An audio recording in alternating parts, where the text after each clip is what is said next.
action, I tell them this. We have a lot of parent coaches in our club. And so for lots of different reasons, we're not naming. In my past life as a DOC with clubs, we always had them done by February. And now, because we have a lot of parent coaches, I'm not really willing to tell what team the coaches are going to be coaching because their kid's going through tryouts and their kid needs to experience the same experience as everybody else and not go, well, my dad's on it, so I don't need to worry about it, or my mom's on it, and I don't need to worry about it. That's one thing. Second thing is the parents do want to coach their kids, and it's important for us because we're a small community that some of these coaches need to coach their kids. So it will be dependent on where their kid's placed. So with that being said, we do know Sam's coaching. We do know that Eric Merton's going to be coaching, I think, if Eric's still here. And I think we've convinced Mike to still coach. Every year he says he's not going to, but hopefully he's going to be coaching Mike G because he's amazing. And then we have a couple of others that we're actually working on a couple of Salem coaches that we may be bringing in. Victor may be coaching a team. There may be some other people, but it's also dependent on what's happening in other parts of the one thing I will tell you is that Victor is going to be present in that. So not that Sam wasn't, but that was part of the issue for Sam was he was coaching a lot of teams and trying to manage the girls' side. And it just was too much. So we want to put him where he's really strong, and he's a really strong coach. And Victor can oversee things because he's had experience doing that, and will be able to contribute to all those teams and make sure things are in line and be involved in sessions. So I'm talking a lot, but that's kind of the vision. Yeah. So the answer is we're not announcing coaches yet, but based on some very good reasons. And I maybe not have earned the trust of everybody here, but hopefully people can trust the process that we're going to try to put the best coach in the right spot for the kids and for the club. So. And also, Nicole, we're also trying to improve the overall presentation of our coaches as well too. So that way they're all not only getting a coach that is going to do a good job there, but to make sure that the coach is delivering good sessions for the players to develop, whether they're on a navy, they're on a white, or whatever it may be. So we're making sure I'll be able to oversee that to make sure that happens, and being suggestive to the coaches and things like that, giving them ideas, and things like that. I'm going to be there. I'm there right now all the time, except today. Well, it sounds like a good plan for if people are going to be moving from team to teams occasionally. I mean, it happens. I know that happens. But if they're offered to go train with somebody else, it's still the same format, kind of, it seems like, that they're going to be teaching. And so it's not going to be jumping into a new skills or something. Like, it seems like you guys are telling the coaches to kind of stick with the same training, kind of. Well, in a yes way. I mean, no. I know you're giving them leeway to be able to do their own thing too, but I don't know. That's what it kind of seemed like with the formations that you were showing. Yeah, no, you're on the right track, but it's not every coach is going to be teaching the same thing because not every player is on the same level. So there's going to be teams that are going to be going into different things and dealing with different situations, whereas other teams are still going to be doing with the general topics that I discussed. Remember, with the general, just the basic techniques and stuff, to still sharpen those things up before we can place them. So the people that typically would be moving from one team to another, for example, to a Navy team, would essentially have most of the information down and is ready to potentially absorb more information now, because the faster the game, the more complicated it becomes. The more people it has, the more complicated it becomes. And so that's kind of the idea. We're trying to get the players that move from one team to another. It would be a suggestion that they're doing right, and now we want to see if they can do it at a Navy level. Not to say that some of them just won't train just to be able to help them out and kind of give them a gauge of where they're at. Of course, during the summer, I think we talked about maybe integrating both the Navy and the whites kind of training together, just so they get to know each other. So when you do have those top white players that do come to the Navy to play with the Navy, it's not something strange. But what we want to avoid is at least what I want to avoid, and what's further discussion with Blake, is any team shortages, right? But again, like he said, it's interdependent on the number of players that we have. So if we only have 10 06 girls, for example, well, obviously they're going to need to borrow, right? They're going to have to borrow some of the players from the 07. Now, to take all the 07s at the same time they're playing, that's going to be difficult. You know what I mean? That's going to be difficult for them. And that's something that we need to address. How will we do that when the 06 are playing at this time and the 07s are playing at the same time? You know what I mean? Where are we going to send them and stuff like that? So we're going to identify those conflicts before they arise, and we'll give you a solution before, plenty of time before it actually happens, rather than doing it like we did where you're going over to Washington and all of a sudden you're short players, or you're being moved from one level to another because nobody told you that this was going to happen. So we want to kind of avoid those situations for your sake, for the player's sake, and for our club's sake. You know what I mean? And even financial sake too. We don't want to do that. We want to limit those incidents, not even limit, actually want to eliminate those incidents. I have one more question. So Sure. are they going back to navy and white teams? Navy, white, and burgundy, which I know we never get burgundy because we never have that many players, but is that the names that you guys are calling them this next year? That's correct. Yeah. All right. Mhm. Thank you for everything. Yeah, no problem, no problem. And we want to make, we want to make sure that, like what we're trying to say is that by doing this, we give our players a better opportunity to be able to play in different positions. It doesn't mean that we don't want to, go out and travel. As long as we're giving a good presentation and we have good performing players and a good performing team, doesn't mean we can't go to Crossfire. Doesn't mean we can't go to the Las Vegas showcase. For them to be seen by college coaches. Doesn't mean that I can't make a phone call to the coaches that I know from universities. It's just that they need to be able to kind of, we can do the same thing that I call the alphabet soup. You don't need to go to a ECNL program to get college recognition.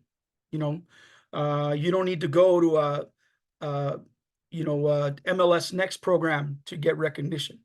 There's other ways of getting recognition. Clubs sometimes don't have any affiliation to any of that, and their players are playing not only in college, but they're also playing professional in Europe. There's more than one way to get to a particular goal that you have. It's just, we just need to know what your goal is. Does that make sense, Nicole? One of the thing I wanted to say too is that, which we didn't mention earlier, is that we will be sending out coach evaluations, but also a club. I know the board's working on a club evaluation as well, and that stuff will be going out as well. So if there's concerns around who the coach is or coaching performances, then that's the place to do it. Although if you have some stronger opinions that you want to share, that's great too, with us, because if a group's not particularly happy with a coach, then we want to make sure that that we know it and that we can help the coaches, because our coaches want to do well. They want to do things, but sometimes we don't know what we're not doing well, right? Because people aren't open about it. And so one of the things we're trying to do is be really transparent and being open to feedback and growth. And we have a growth mindset. So that means that we got to be open to a little bit of criticism. We ask the players to do that. So we've got to do that as well as a club, and as far as directors and as far as coaches. So we'll be getting that stuff up. I'm not quite sure when that's happening, because Bryce and I have been pretty overwhelmed with lots of things, but hopefully by the end of this week or early next week, we'll be getting that stuff out. So I think that helps us form some other things. And if there's some concerns, we certainly want to know about it. So. Parents, this is kind of your forum to let us know your concerns. It'll actually help us. We already know there's quite a bit of things that we need to address. We know that there are some positives and we know there's some negatives, but we want to address them. So if you want to speak up, say something too as well. Mrs. Lopez or Mr. Lopez, I see you've been here since the last meeting. I know you might have a question or so. Juana Lopez? Yes, hi, There Victor. she is. Hi. No, I was at the other meeting for the 2014s.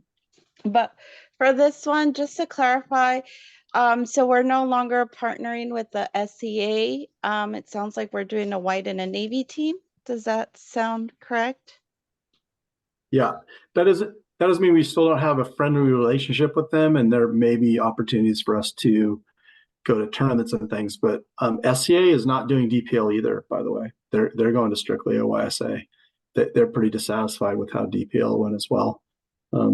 And so so yeah, we're not partnering with them, but we're friendly, and we'll look for opportunities. If we decide to go to a tournament and we need a couple guest players, they'd be some of the people we reach out to see if they have players. So, yep.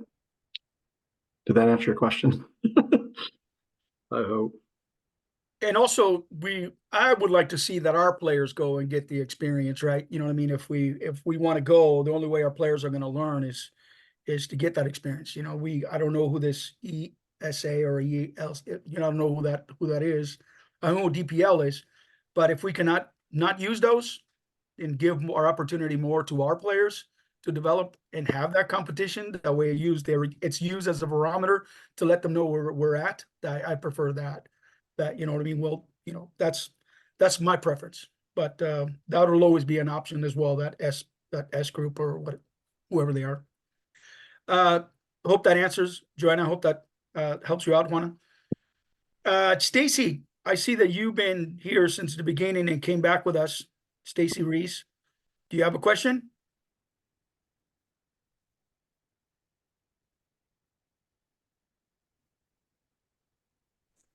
I don't have a question right now. I'm just trying to take it in and trying to understand what is just more rhetoric that we've heard for the last 3 years and what is really going to be different, just because there's just been a lot of chaos for the 09 age group. So trying to decide where we fit into this and whether it matches family goals versus club goals.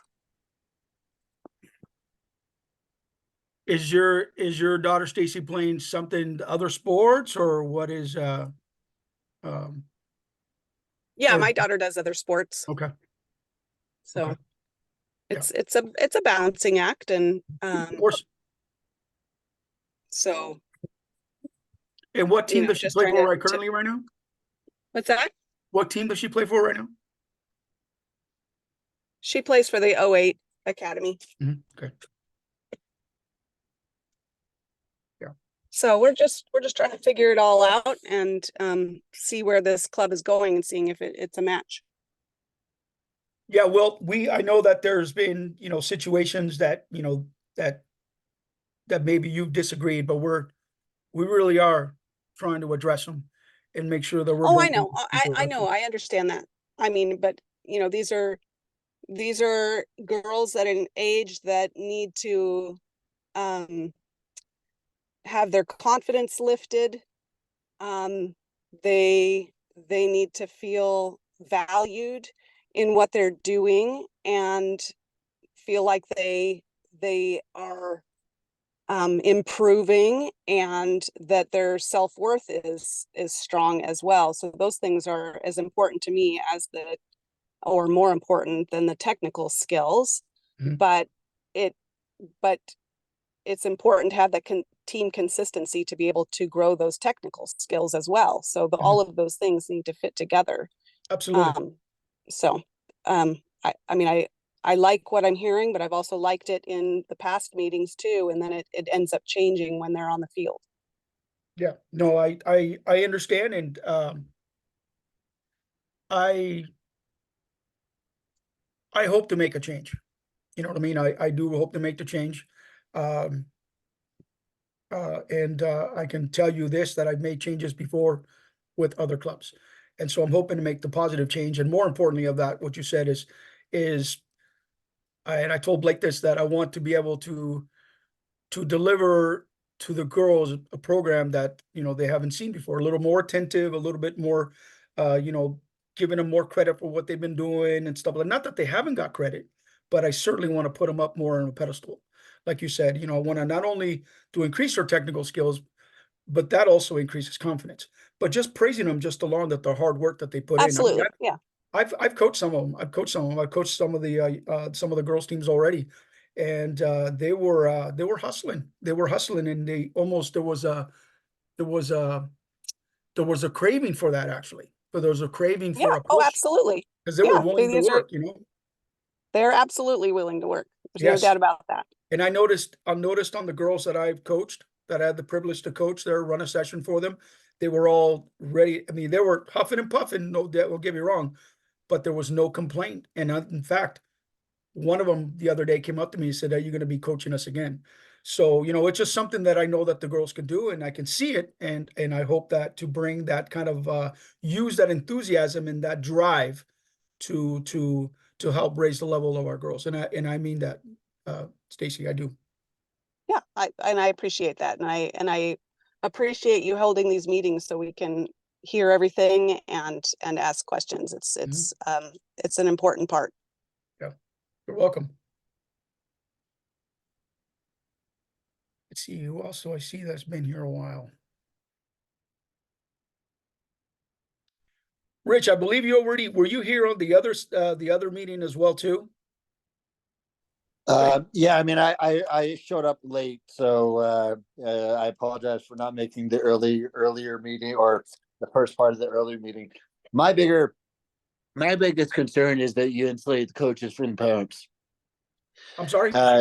My biggest concern is that you insulate the coaches from the parents and the athletes, especially like at team formation and things like that. Because I feel like you have a lot of obviously as our girls have grown and changed and this that everyone, it's really hard for some teams, for some individuals to be told that they're going from navy down to white. And what ends up happening, I feel you have a resistance to kids being moved down. And I think on the boys side, it's a little easier because you have the numbers, so you can kind of be a little bit more have more of a backbone. But I feel like the coaches end up getting the brunt of that issue, and ends up that like the parents or the athletes end up being able to keep themselves on the team that they think they want to be on rather than the teams they might deserve to be on. I know my opinion is probably not a popular one amongst those attending. But we want to hear it. Yeah. We do want to hear it. So if I'm understanding correctly, that we are picking, I'm only been here a month and a half. So Yeah, I want to know. I just think over the years, the biggest Yes. problem, the biggest difficulty in my mind has been that the coaches have to deal directly with the parents, sort of, pushing for their kids, and the coaches, the decision of whether who's on what team or this or that shouldn't necessarily be left to the coach shouldn't have to answer those questions at the field side. Like the directors, whoever's in charge of the administration should be able to make that call and then support that call and not be so. I feel like it's pretty. I may be wrong, but it always seems like people are able to get their way. And I realize that we are here. You are theoretically here to serve us, but I don't think that. I don't think that's how the world works. So I would appreciate just for the coaches. Well, I can tell you this, that I think that we discussed this already with a small group, that when we're doing the tryouts, we're all going to be involved in the tryouts, right? As many people, we're going to bring all hands on board was what the phrase that was used to bring everybody on board to when we make decisions about placing people.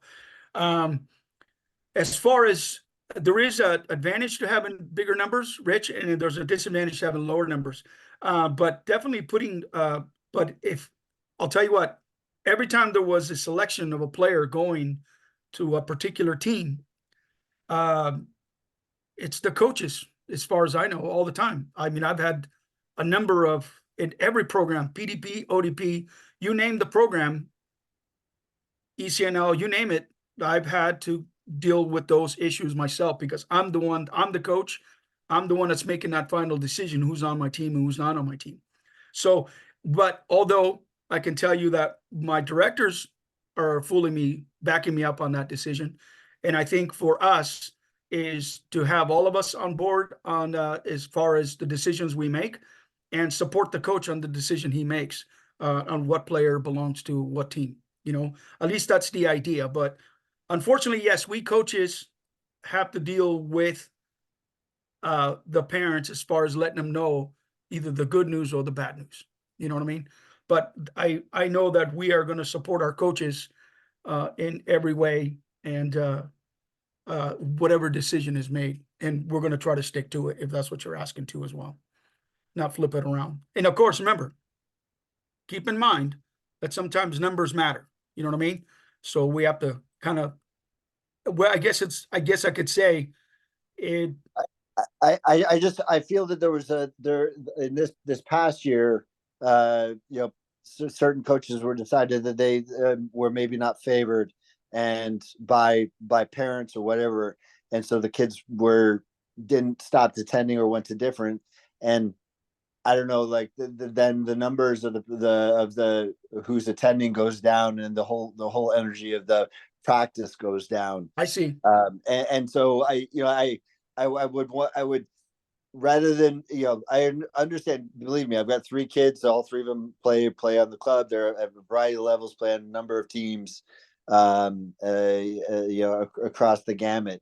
But I feel like if you're named to a team, barring an extreme circumstance, they should be attending those practices. They shouldn't be, because what ends up happening is then you're like, oh, I can't make this practice, whether it's because you can't make the practice or because you just don't like the coach as much. And so then you go to a different practice. That makes sense. I get what you're saying. So that's where the coach kind of can't say, oh, you have to come or this, that, and that. But I think the administration needs to be in a stronger position and being willing to say, hey, look, you're on this team, you need to show up to this practice. It's not, Yeah. I hear you. I understand now. But also one thing I do want to say, I talked about this. I talked to this about with Nicole. We want to change the delivery of the coaches as well too. Like I said, I've had the privilege to coach some of those girls, and they worked hard at it, telling Stacy. But we want to make sure that all coaches can push the players a little bit more, because some of the times if you have a coach that that has this, like I said to Stacy, when I was pushing them and they liked it. I mean, they wanted to do that. It was hard for them, but they learned a lot, and they were huffing and puffing, but there was no complaints. And so and I can tell that all the girls that I had the privilege to be around and see, they want the same thing. So to address that issue, we want our coaches to go ahead and up the level a little bit, to be able to bring a little bit more of that intensity and passion, so the girls can see it as well too. Not that they haven't, but maybe the girls want a little more, you know what I mean? Because I know the boys, they crave that, you know what I mean? They want that. And doesn't mean the girls don't. So we want the boys, maybe our coaches have to kind of maybe go a little bit higher, a little bit. That way the girls are kind of interested, and they're learning and they're developing, and they don't have to go anywhere else. So I want to take that a level up by saying we need to kind of address our training sessions to make us intense as they can handle it. And that way it keeps them engaged. Because if the practices are not intense, there's no development. In order for there to be development, there has to be a level of intensity that has to maintain. Why? Because when you go to a game, the game is not, relaxed. It's not chill. Hey, take it easy. It's not. That other team wants to score on you, and they're going to do whatever it takes to get it. And that means they're going to compete, and compete comes with intensity. So you have to train with a level of intensity. I think that, to me, Rich, is what the girls are needing right now at the moment, from what I've seen. And I hope that answers your question. Yeah, no, I mean, I'm just, like everyone and all this. And like I said, I've got a variety of kids and variety of levels. So it's, I'm not, I just, I want to make sure, like with the 08 white team, the biggest problem was just, practice numbers were way down. I thought the team generally was really positive on the field and did some good things, but oftentimes it was my carpool and one other kid that would be there, and there'd be 6 kids, and it's really hard to have the kids really enjoy or enjoy, even if they want to be intense. It's hard to be intense with 6 kids. Sure, I get it too. I get it. Yeah, if there's a team there of, for example, I'm just going to throw a number of 14 girls, 1408 girls. We're going to have some absences. Stacy made a point to that her daughter sometimes plays other sports. We get that, but it doesn't mean that we want to question why there's only 6 of them. For me, I'll be on that email, sending out emails. This is the attendance, what it looks like. We need to have a little bit more, you know what I mean, and stuff like that. So, I would, as a coach, I would be addressing that myself as soon as I see, for example, on my ECNL teams in the past here at Salem, we had to have 20 players on the team. If I didn't have 20 players on the team, I'm asking questions. I'm asking, where were you? Why weren't you here? And stuff like that. So, and then the next time I have 20 players again. So it's just a matter of the coach staying on top of it, because that also shows that the coach cares. You know what I mean? Hey, I need you here. You know what I mean? The team needs you here. So things like that. So. And let me break in real quick. I think it's really important. Part of what I talked about earlier was Sam was coaching 4 teams and trying to be the director of the girls' side. And what I've tasked Victor with doing is he may coach 1 team, but this summer and fall, he's not going to be coaching a team unless we absolutely have to do it. And because of that, we're going to have eyes on stuff. So if coaches aren't getting things done, the kids are looking bored, or if it's too intense, we need to dial it down. But just being a little bit more of a presence on the field and watching and making sure the experiences are appropriate for each team's level and what those kids are looking at. And also, because he's there, parents are going to be able to come up and say, "Hi, Victor, how you doing?" and just talk and let us know how things are going. And hopefully we're going to get lots of thumbs up, but we also want to know if things aren't going well. And we can also, if kids aren't doing well in a moment, that we know about it too. So I think that's going to be a big difference on the girls' side, is that we have somebody that's going to be there. And this is not a criticism of Sam, because we tasked him with coaching a lot of teams, but we've structured the club in a way with just financially that we're able to get somebody like Victor in to deal with some of these things and to really pay much more attention, because we have the time and the resources to do it. So, this is the goal. Hopefully this is something that we're going to be going on through the years, or we're developing a proper club instead of just a bunch of coaches doing stuff. So, I'm absolutely convinced that it's going to be a better experience for everybody this year, because Victor is going to be talking about it, talking and being available and watching. That doesn't mean that things aren't going to happen that aren't great, but we'll know about it quicker, and I'll know about it quicker because of that. So I think that's super exciting for the girls' side. And we may lose some players because they don't trust us, and all I can say is we will see you next year, because I think you'll see things improving, and we're going to do a good job with it. So, and hopefully my reputation in the town isn't totally thrashed with how it went with the girls' side this year, but hopefully people that know me and know what's going on know I care about it, and we have stuck resources into the girls' side by hiring Victor. So I'm excited about that, and hopefully it's going to be demonstrated with what he's doing, but also that Bryce and I are on it too. So anyway, enough of that speech, but thanks, Blake. Yeah. Katie, do you have any questions?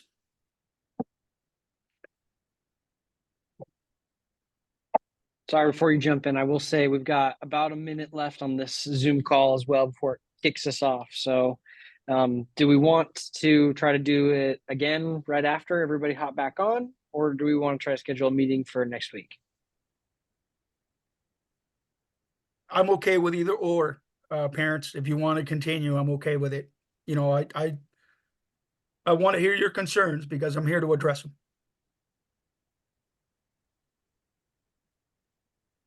Do you guys want to come back? We can just set it up, and if people want to show up, great. And if they don't, that's okay too. We can just set one up. And so we'll send out something tomorrow, and if people want to show up, great. And if they give people a chance to think about stuff and talk, and then come with more thoughts and ideas, and happy to do that. I think Yeah, that's Katie, really I'm gonna responsible. log back in. So just in case you want to ask your question, because I know that you took your mic off. So if Yeah. it logs us out, I'll be back on again if you want to answer more questions, want to continue on. Okay, thanks for everybody, and please come next week once we get that out if you're interested. Thanks for all the support. I'll be back on, folks.